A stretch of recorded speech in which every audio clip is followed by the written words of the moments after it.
이 시간 우리에게 주시는 하나님의 말씀을 살펴보도록 하겠습니다.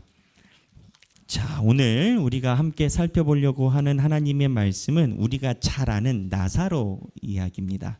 나사로는 글쎄요, 제가 느끼기에는 교회 안 다니는 사람들도 나사로 이야기는 알지 않을까. 왜냐하면 죽은 자가 살아났으니까.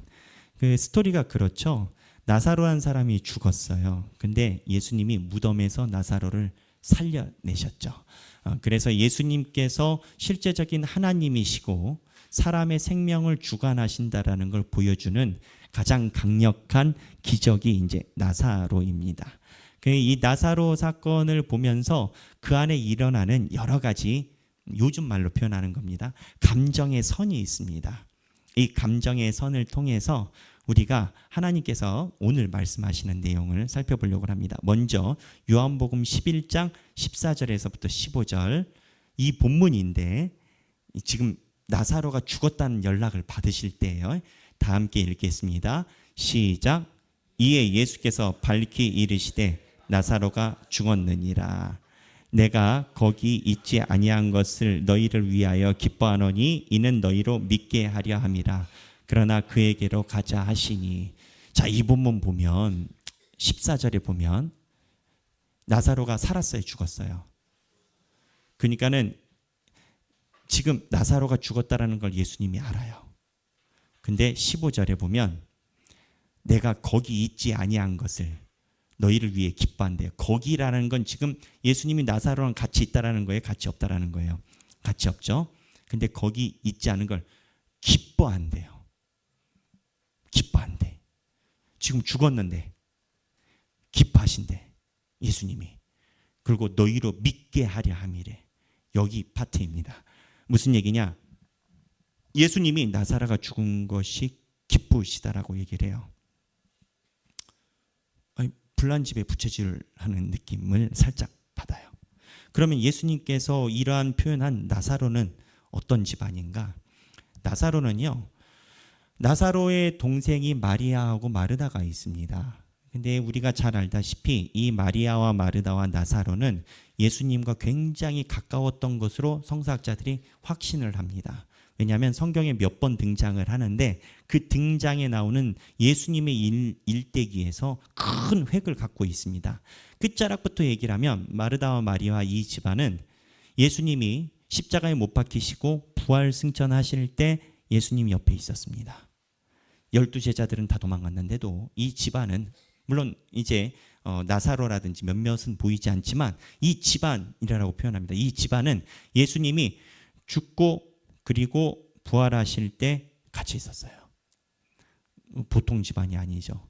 그리고 오늘 본문에 나사로가 위기를 당할 때 그 위기를 당하기 전에 성경에 있는 시간적 흐름대로라면 예수 그리스도와 굉장히 가까웠습니다.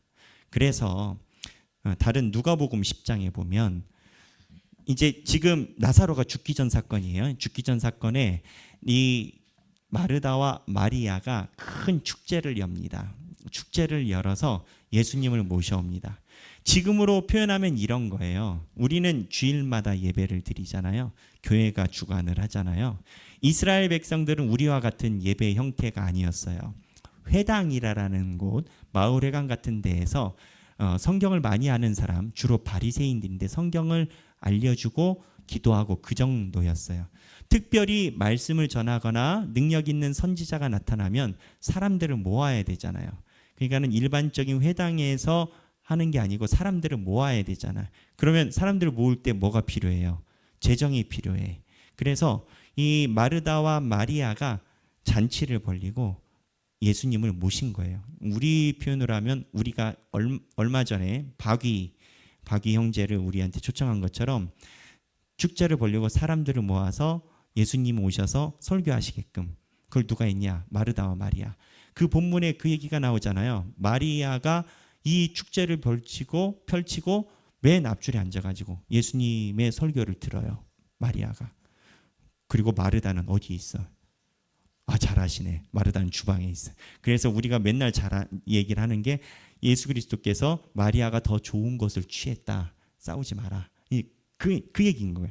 제가 말하는 거는 마리아하고 마르다 이 나사로 집안이 예수님이 공생에 사역하시는 기간 동안에 예수님과 아주 가까웠던 거예요.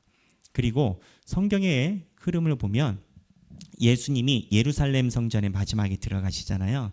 예루살렘 성전의 마지막에 들어가실 때 일주일 동안 어디에서 머무시냐? 주일날 들어가셔서 주일, 월, 화, 수, 목까지는 여기서 머무십니다. 마리아 마르다 집, 얘네 집, 죄송해요. 얘네 아니라 죄송합니다. 우리 신앙의 선배님, 우리 마르다 마리아 선배님, 네, 신앙의 선배님 집에서 월화 수목은 여기서 머무세요. 그리고 목요일 날 마가 요한, 마가를 기록한 마가 요한 어머니 집에 성찬식을 하려고 이동을 하십니다. 그때 옮기세요. 그러면 예루살렘 성전 들어가기 전에는 향유옥합 사건이나 마리아 마르다 집에서 머무세요. 무슨 얘기냐? 예수님의 최측근 중에 가장 최측근이에요. 마리아 마르다 그리고 나사로의 집안이라고 표현하겠어요. 집안이에요. 근데 오늘 나사로가 아파요. 그리고 오늘 풀텍스트 여러분이 성경 말씀 훈련에서 보셨겠지만 풀텍스트에 보면 처음에 마리아 마르다 이 집안에서 예수님께 사람을 보냅니다. 그래서 사람을 보내가지고 기별을 해요.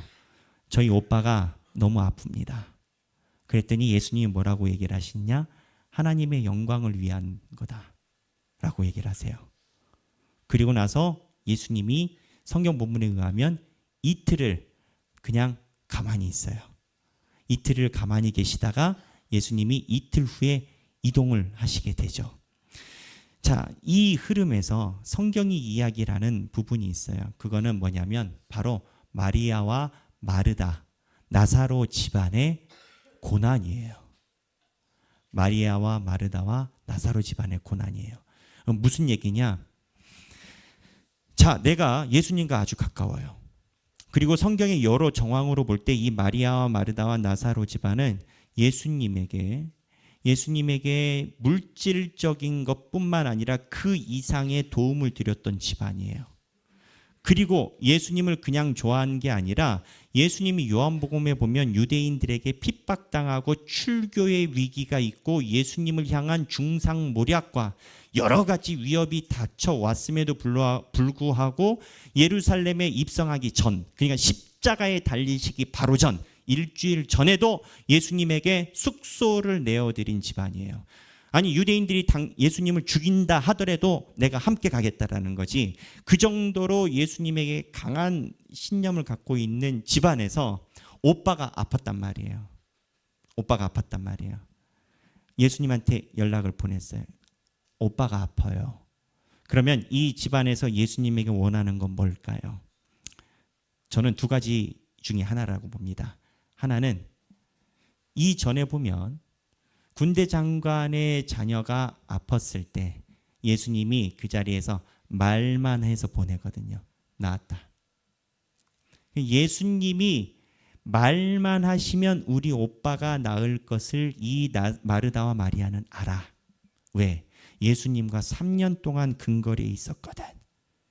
예수님이 말씀만 하시면 사람이 낫고 기적이 일어나는 거를 마르다와 마리아는 누구보다 잘 알아.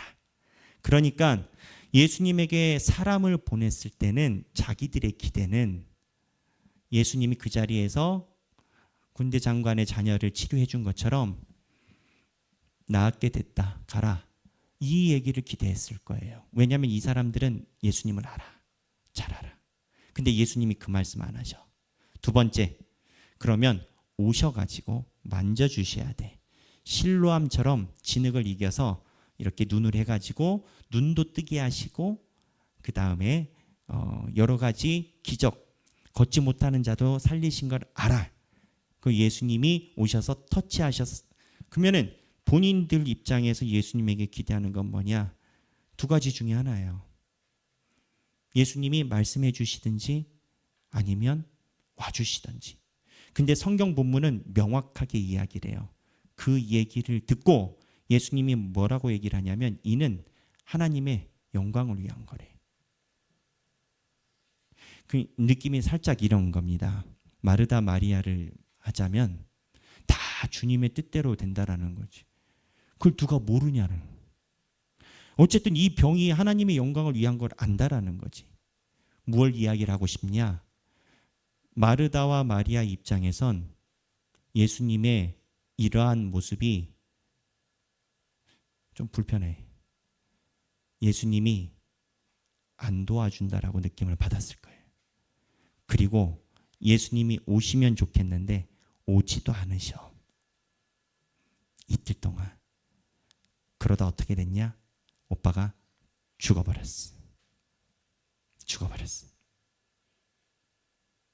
이때 하나님이 마르다와 마리아에게 보고 계신 게 있어요. 바로 환난이에요. 환난. 마르다와 마리아와 이 나사로의 집안은 성경에 기록되어 있지는 않지만 이 셋만 살지는 않았겠죠. 사람을 보내고 하니까 재력이 있는 사람이었겠죠. 재력이 있기 때문에 사람을 보내고 말고 하겠지. 이 마르다 마리아의 집안은 이 이틀 동안 별 생각을 다 했을 거예요. 만약에 예수님이 현장 목회에서 이러한 방법을 취하신다면 교인이 그 교회에 남아 있겠어요? 죽어버렸네. 미리 기별했는데 임종 순간에 오지도 않으셨어요. 기별했는데. 그리고 우리가 보통 사람이야? 자기 생각에는 나사로와 마리아 이 집안을 볼 때는 예수님께 기원했는데. 자, 오늘 본문이 무엇을 이야기를 하나? 환난을 이야기를 하는 거예요. 근데 이 환난을 우리가 본문에서 보아야 되는 각도가 있어요. 우리가 지난주에 설교를 했어요. 지난주에 설교한 내용이 사실 매주 할 수 있는 설교 내용이 아닙니다. 지난주에 있는 설교 내용은 하나님께서 본문을 주실 때 할 수 있는 설교 내용인데 기독교에서 가장 중요한 설교 내용이에요. 우리가 죽고 나서 어떻게 되냐라는 거지. 재판장 위에 가요. 그래서 심판대에서 제가 마귀가 검사라는 요한계시록 얘기했지 않습니까? 그 재판장 심판대에서 어떻게 구원을 받아요? 예수님이 옆에 나타나서 소위 내가 보석 신청했고 이 사람 위해서 대신 죄값을 치렀다. 이걸로 우리는 영원한 생명 천국에 가는 거거든요. 그래서 예수님께서 그렇게 했는데 예수님이 하신 거를 모든 사람이 다 수혜받는 게 아니라라고 했어요. 예수님이 하신 거를 누가 수혜를 받냐? 바로 예수를 믿는 사람이 그거를 수혜를 받아요. 그러면 예수를 믿는 사람이 그거를 수혜를 받는데 예수를 믿는다라고 할 때 처음부터 어떠한 태도와 자세가 있어야 되느냐 해서 지난 설교 말미에 요한복음에 있는 맹인 사건, 실로암 사건을 얘기를 했어요. 그 맹인의 특징이 뭐냐? 요한복음에 있는 맹인은 날마다 성전 앞에 갔어요. 이 맹인은 예수님한테 기적을 행해달라고 요청하지 않았어요. 그런데 날마다 가던 맹인이 하나님이 일하시는 때를 만난 거지. 만약에 맹인이 그날 결석했으면 다른 환자였을 수도 있어. 제 생각입니다. 그래서 지난주 설교에 여러분들께 전해드린 말씀이 하나님의 구원의 때를 위해 밧줄에 잘 매달려 있어야 된다. 이 얘기를 했거든요. 정리라면 심판대에서 면제를 받으려면 예수님을 믿어야 돼요. 그러면 예수님을 믿으면 어떠한 일이 있냐? 예수님의 밧줄에 잘 매달려 있어야 돼. 그러면 그 다음에 우리가 생각하는 게 밧줄에 잘 매달려 있는다라는 게 우리에게 무엇을 이야기를 하냐라는 거지. 우리가 밧줄에 쫙 매달려 있을 때 마귀도 그거를 봐요. 사람이 밧줄에 매달려 있는 시간이 얼마나 될까요? 사람이 밧줄에 매달려 있는 시간이. 어떠한 사람은 이렇습니다. 우리 어머니가 교회를 다녔어요. 그리고 신앙이 있으셨어요. 어머니가 평생 동안 나보고 교회 가라고 그러셔. 그래서 어쩔 수 없이 교회를 갔어. 어렸을 때는 갈 데도 없고 갔어. 나이를 먹었어. 40년, 50년. 근데 솔직히 얘기를 하면 교회 다닐 때 자기는 예수님을 만났다라고 말하기가 너무 어려워. 근데 40년, 50년이 지나니까 어느 순간 하나님의 말씀이 나에게 보이고 말씀이 들려오고 그런 거예요. 그래서 그때 예수님을 믿기 시작을 한 건 거야. 40년, 50년 지나면. 이 수없이 많은 시간에 언제 하나님을 만날 때인지 우리는 알 수가 없어요. 그런데 하나님의 때를 만나는 이 시간을 사람들이 지나면서 이 밧줄에 매달려 있는 것이 손에 힘이 빠지는 시기가 있어요. 그 시기가 언제냐? 대부분 환난이에요. 고난이에요. 언제 많이 사람들이 하나님께 매달려 있을 때 이탈을 하게 되느냐? 내가 하나님을 열심히 섬겼어요. 하나님 나라를 위해서 살았고 열심히 주님 나라를 대망하면서 살았어. 그런데 어느 날 보니까 나만 잘 안 된 것 같고 주변 사람들이 다 잘 된 것 같아. 그러다가 내가 하나님을 그렇게 섬겼음에도 불구하고 내가 사랑하는 자녀들이 신앙을 잃거나 또는 사업이 잘 안 되고 망하는 것 같아. 이러면 사람은 굉장한 시험이 옵니다. 그러다 내 모든 삶이 다 무너진 것 같은 느낌을 봅니다. 물론 예수를 믿다가 복을 받을 수도 있고 복을 안 받을 수도 있다는 것은 교회에서 말씀을 통해서 우리가 들어서 알아요. 하지만 이게 내 일이 됐을 때 다르다니까요. 내가 교회를 다니는데 교회를 위해서 헌신하는데 그 내가 생각한 대로 내 삶이 펼쳐지지 않아. 나사로와 마리아 마르다가 그렇다라는 거예요.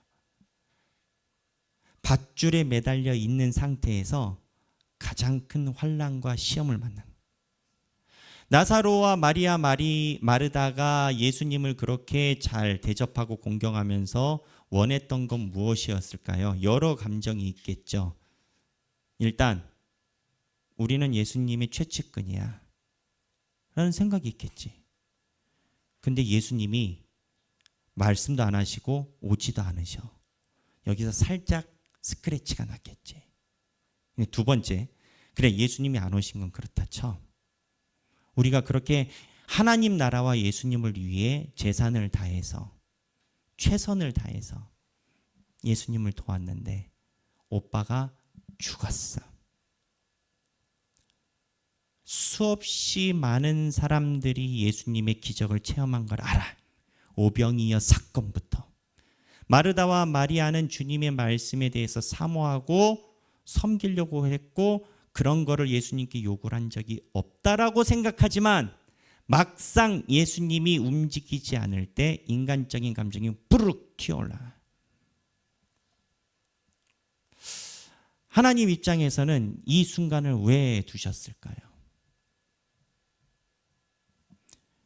스펄전은 그렇게 이야기를 합니다. 스펄전은 하나님께서 우리에게 주시는 고난과 환난이 시련은 믿음의 저해 요소들을 다 제거해 준다라고 이야기를 해요.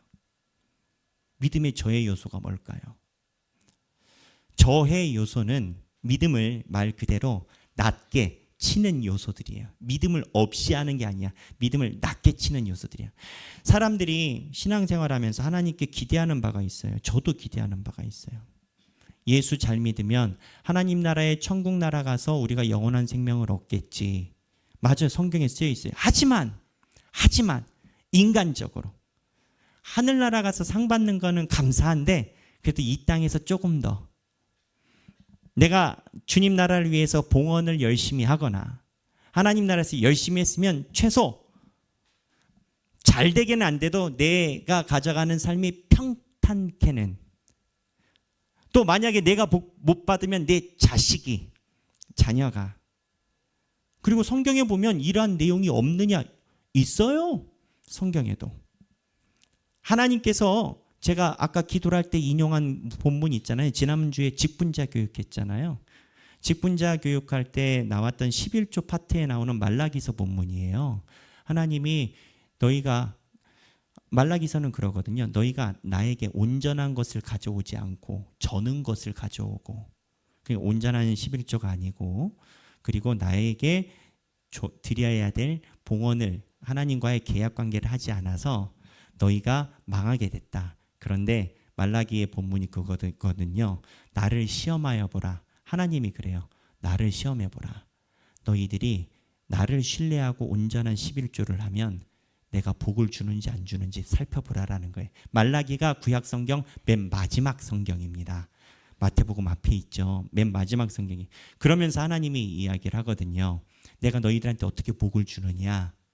너희가 농사 지을 때 메뚜기가 벼 이삭을 먹지 못하도록 막아주고, 포도나무에 포도가 떨어지지 않도록 포도나무가 익을 때까지 잡아주고. 무슨 얘기냐? 하나님이 복 주시는 방식이 하늘에서 불 떨어지거나 택배로 날라오는 게 아니라 내 삶 속에 보이지 않게 하나님이 만져주신다는 거예요. 이 얘기를 왜 하는 거냐면, 하나님이 예수를 잘 믿고 하나님 잘 믿으면 복 받는다는 내용이 성경에 있어요. 없는 게 아니야. 근데 오늘 본문에서 왜 그렇게 얘기를 하냐고. 성장 때문에 그런 거예요. 마치 번데기가 탈피를 해서 나비가 돼야 되는 것처럼 신앙의 성장을 해야 되는 단계로 예수님이 마르다와 마리아를 보신 거예요. 왜? 사랑하니까. 예수님이 마르다와 마리아가 너무 예수님을 잘 따르고 사랑하니까 성장을 원하신, 그 성장을 어떻게 원하시느냐? 환난을 들이대신 거예요. 그 환난이 뭐냐? 오빠가 죽어버리는 거예요. 오빠가 죽어버리는 거예요. 그러면 성장을 원하는 시기에 뭐가 사라지느냐? 아까 스펄전이 이야기를 했던 것처럼 환난이 다가오잖아요. 내가 의지했던 것이 다 끊겨요. 무슨 얘기냐? 구약에서 말라기에서 이 땅에서 복을 주신다라고 하는 것은 사실은 이 땅에 있는 현실적 복에 기반을 한 거예요. 뿌리가. 그게 나쁘다라는 게 아니에요. 그게 없다라는 게 아니에요. 하지만 하나님은 이 땅에서 우리가 잘 먹고 잘 살고 잘 되는 게 신앙의 목표로 삼지는 않으세요. 왜 수영장 가면 제가 자주 이야기를 하지만 초급반 가봐봐요. 팔을 꺾지 말고 이렇게 수영을 하라고 가르쳐요. 상급반 올라가 봐봐요. 다 접어요. 다 접어. 그러니까 팔을 뻗을 때가 있고 접을 때가 있는 것처럼 성장을 원하시는 건데, 지금 우리가 생각하는 기본적으로 말라기서에서 이야기하는 복을 기반으로 갖고 있을 시에 그게 틀렸다라는 게 아니라 여기에서 하나님을 보지 못하고 현세 중심으로 기복신앙으로 빠질 수 있는 그 베이스가 있는 거예요. 잘못됐다라기보다 신앙의 성장기의 첫 걸음마 때 있을 수밖에 없는 현상이 있어야 되기도 해요. 그러나 하나님과 예수 그리스도는 영원한 생명을 위해서 우리를 만나시는 거지, 우리에게 하늘나라에 있는 영원한 생명을 주시려고 이 땅에 오신 것이지, 이 땅에서 우리가 유구하게 살기 위해 힘을 주시고자 오신 분이 아니에요. 만약에 그게 목표였다면 예수님 이후로 기적을 체험한 자는 하나도 죽이지 않으셨을 거예요. 예수님의 기적을 체험한 나사로도 죽었어요. 죽었다 살아나지만 죽었어요. 그래서 어거스틴이 한 얘기가, 우리에게 기적이 뭐냐? 우리에게 기적은 내 삶에 복을 받은 것이 기적이 아니라 죽음 이후에 영원한 생명을 얻음이 기적이다라는 거예요. 근데 사람들이 자기에게 주신 하나님의 기적에 대해서는 그렇게 관심이 없고 내 삶에서 일어나는 대단한 기적에 언제나 몰입이 되어 있다라는 거죠. 반복적으로 말씀드리지만 그 신앙이 잘못됐다라고 얘기를 하는 건 아니에요. 성경에 그 신앙이 있어요. 하지만 어렸을 때 이유식 많이 먹었다고 40, 50대 가지고 이유식 먹는 어른이 어딨냐고. 그러면 그 단계에서 그 단계를 넘어갈 때 하나님께서 어떻게 하시냐고. 나사로와 마리아와 마르다에게 시련을 주세요. 그래서 칼빈은 이 시련이 더 완벽한 구원을 위한 하나님의 섭리의 순간이다라고 얘기를 해요. 마르다와 마리아에게. 그리고 루터는 이성을 가지고 실험을 많이 했어요. 사람이 자기가 가지고 있는 이성의 논리 구조가 있어요. 시련이 오잖아요. 그 이성과 논리가 아무 소용이 없어요. 내가 재산을 얼마나 많이 가지고 있든, 내 직업이 뭐가 됐던, 내가 평생 동안 사람들에게 존경을 받아서 살아온 뭐가 됐든, 내가 알고 있는 신앙의 여정과 역사가 얼마가 됐든 시련이 오잖아요. 다 종이 쪼가리 돼요. 그래서 루터는 인간의 이성을 죽이고 참된 믿음으로 창조해 나가시는 과정이 마르다 마리아 사건이라고 루터는 얘기를 해요. 이 얘기를 왜 하느냐? 빨랫줄에 매달려 있을 때 우리는 시련을 만나요. 그냥 가만히 있으면 무임승차로 쭉 가는 느낌이 아니에요. 마귀도 지할 일을 해요. 마귀의 목적은 떨구고 싶은 거야. 우리를 빨랫줄에서, 구원의 빨랫줄에서. 근데 하나님이 허락해. 하나님이 허락하지 않으면 안 되시거든. 근데 하나님이 왜 허락하느냐?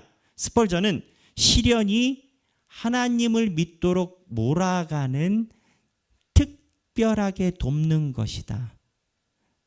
광야에서 환란이 오면 아무것도 믿을 게 없어요. 지금 마리아와 마르다가 예수님한테 사랑받는다라는 그 감정이 남아있겠어요? 예수님이, 내가 예수님을 아는데 안 오는데, 인간적인 감정과 모든 의지할 것이 싸그리 몽땅.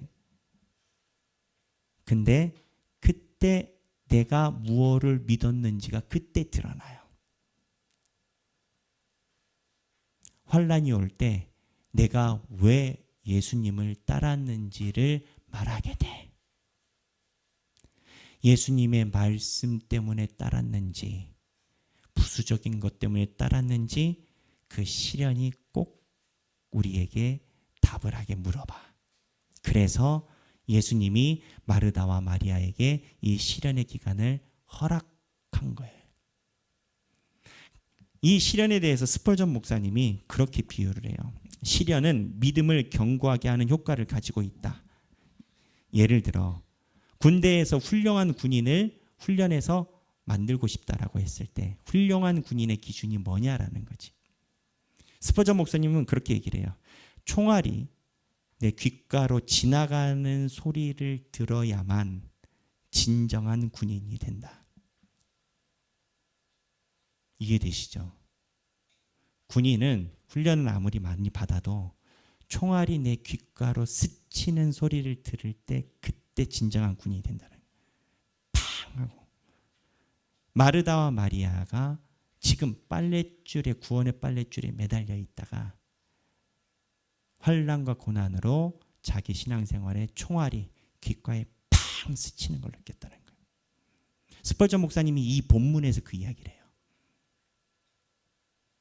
열기구 아십니까? 그 사각형으로 생겨가지고 그 난로 같은 거 불 떼가지고 풍선처럼 이렇게 해서 하늘에 올라가는 거 있잖아요. 열기구. 열기구를 보면 처음부터 올라가는 게 아니라 여기서 불을 막 떼서 뜨거운 공기를 밀어 넣습니다. 근데 열기구가 뜨기 전에, 불이 올라가기 전에 열기구 밑에 밧줄로 잡아놔요. 그러니까 열기구가 팽팽해질 때까지 밧줄을 잡아놔. 그리고 나서 어떻게 하느냐? 팽팽해질 때 밧줄을 끊어. 스펄전 목사님이 쓴 비유예요. 시련은 열기구가 올라갈 때 잡고 있는 묶은 끈을 다 끊어버리게 한다는 거예요. 시련이 열기구의 끈을 탁 끊어버리게 한다는 거예요. 그래서 이 본문에서 스펄전 목사님이 그렇게 얘기를 해요. 생각해봐라. 자녀를 망치려면 어떻게 해야 되는지 아느냐? 자녀를 망치려면 고통이란 고통은 다 면제시켜주면 된대요. 그러면 그 아이가 폐륜아로 돌변하여 나중에 부모를 곤란하게 만들 것이다라는 거예요. 요즘에 저는 그 가끔 뉴스를 보면서 선생님들 참 힘들겠다 생각이 들어요. 아이들을 체육 시간에 내놓으면 뜨거운 데 내놓았다라고 전화 받고, 또 뭐 하면 반찬에 우리 애 알러지 있는 거 몰랐냐라고 전화 받고, 선생님들 많이 힘든 것 같아.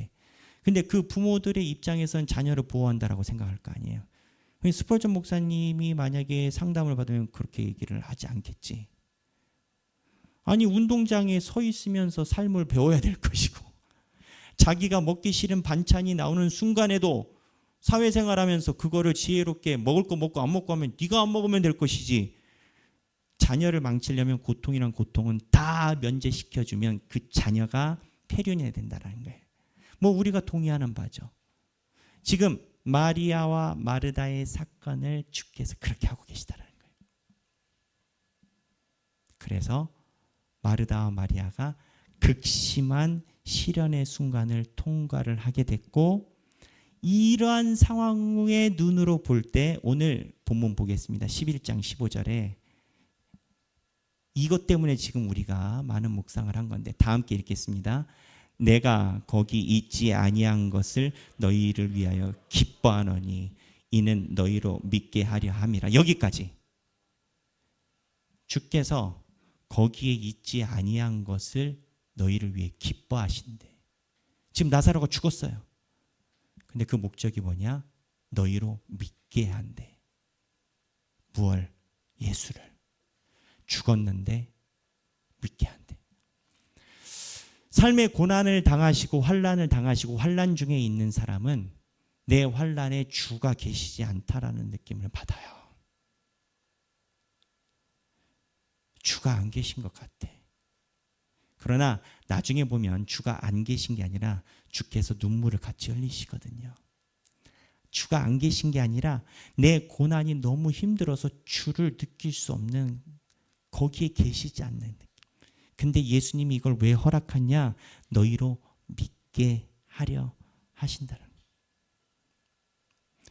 그럼 예수를 믿으면 어떻게 돼요? 죽은 나사로가 살아나. 죽은 나사로가 살아나.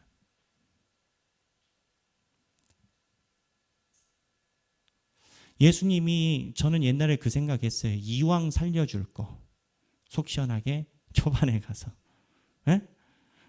그냥 마리아 마르다 뭘 그렇게 뭐 허세 부리면서 야 내가 뭐 언제 뭐 그런 거 봤어? 믿어 이런 거 하고 괜찮지 않을까?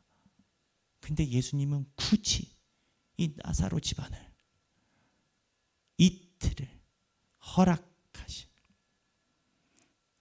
다른 역설적인 생각으로 해보면 마귀도 이 집안이 굉장히 타겟팅이었던 것 같아.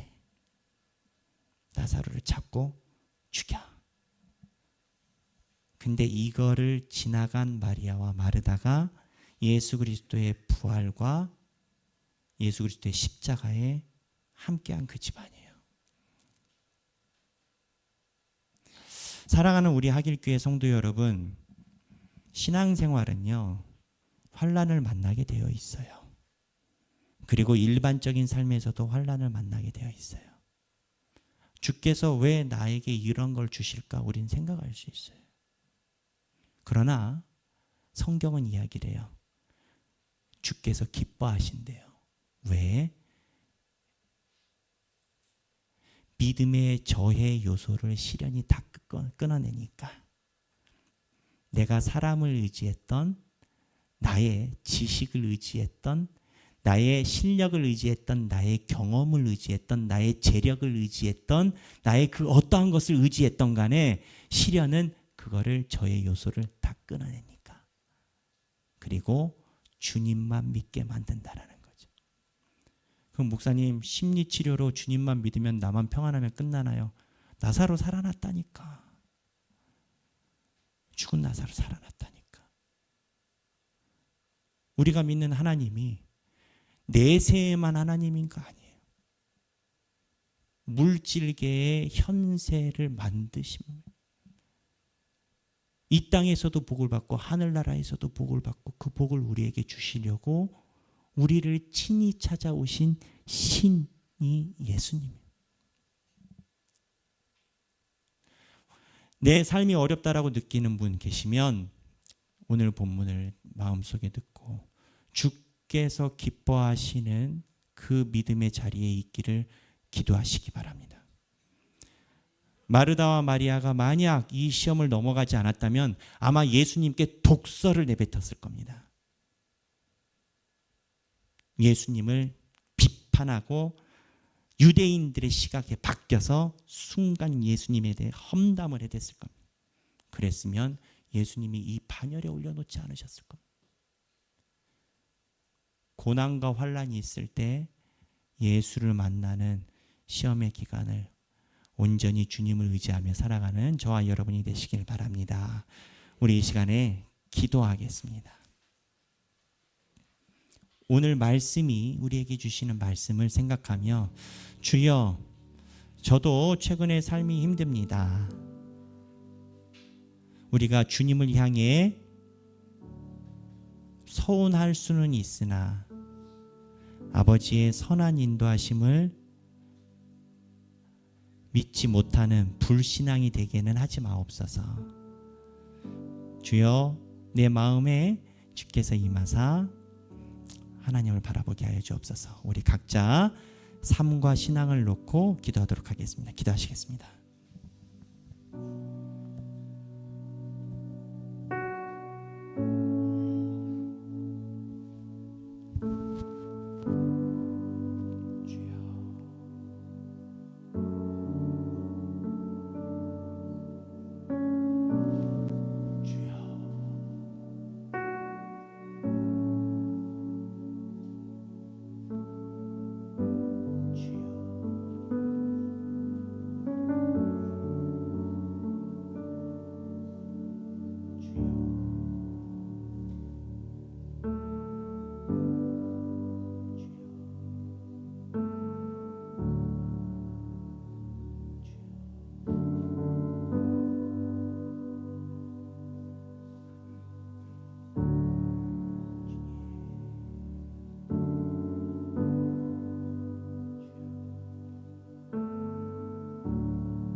제가 기도하겠습니다. 하나님 아버지, 내가 믿고 또 의지함은 내 모든 형편 다 아시는 주님, 늘 보호해 주심을 믿습니다. 우리가 주께 올려드린 찬양입니다. 하나님, 때로는 우리가 살다가 광야에 홀로 있다라고 느낄 때가 있습니다. 예수님이 내가 거기 있지 않았다 라고 말씀하신 것처럼 실제로 예수님이 없어 보이고 예수님이 없다라고 느껴지는 광야에 있을 때도 있습니다. 하나님, 그러나 그것을 통하여 예수를 더욱 믿게 하시고 예수를 믿고 죽은 나사로가 살아나는 기적을 경험하게 하려 하심을 우리는 믿습니다. 하나님, 그렇게 생각해 보니까 가장 심한 시련을 예수님이 가장 가까이 뒀던 집안의 시련을 주셨네요. 내 신앙 속에 시련이 있고 어려움이 있다면 예수님이 나를 사랑하셔서 예수님과 가까이 있어서 내가 어렵구나라는 감사의 기도로 우리가 바뀌게 하여 주옵소서. 우리 하길교회 성도들이 세상에서 살아갈 때 세상의 메커니즘, 흐름과 돈을 벌고 살아야 돼서 그러한 모든 것에서 느껴지는 어려움이 있습니다. 주여, 환난을 만날 때, 그 돌이 나타날 때 좌절하는 거침돌로 삼지 마시고 그 환난을 디딤돌 삼아 예수가 십자가에 못 박히고 부활하실 때 주님과 같이 있는 명예 있는 집안이 되게 하여 주옵소서. 이제는 우리 주 예수 그리스도의 은혜와 하나님 아버지의 극진하신 사랑과 성령님의 감동감화 교통하심이 마르다와 마리아처럼 환난의 시기에 더욱 예수를 믿어 나사로의 부활을 경험하고 주님께 사랑받는 집안이 되길 원하는 모든 주님의 백성들 머리 위에 지금으로부터 영원토록 함께 계시길 성부와 성자와 성령의 이름으로 간절히 축원하옵나이다. 아멘.